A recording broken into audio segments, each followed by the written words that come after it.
Welcome to Not Milk Never Milk. Subscribe if you're lactose intolerant. You'll begin by making sure your device is ready.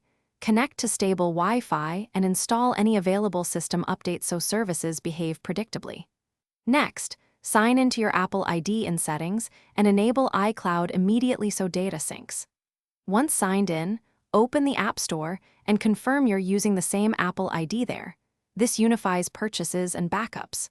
Make sure two-factor authentication is set up if prompted, because the App Store and iCloud rely on a verified account. Once done with sign-in, go into iCloud settings and choose which apps sync to iCloud so app purchases and data stay linked across devices. This is why you see app data after downloads. Then open the App Store profile and verify payment and shipping, since purchases require a valid method and correct region. Also enable iCloud Drive and allow app-specific documents to sync.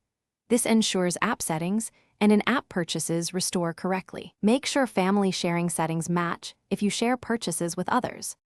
To finish, download or update an app and watch for your Apple ID and iCloud badge. This confirms the connection. If content or purchases don't appear, sign out of iCloud and the App Store, restart, then sign back in to re-establish tokens and permissions.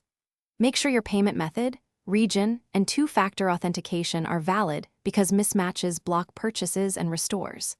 If problems continue, reboot the device and check Apple ID status in Settings. That single sign-out and restart resolves most sync failures. Thanks for watching. If this was helpful, leave a like and consider subscribing. See you next time.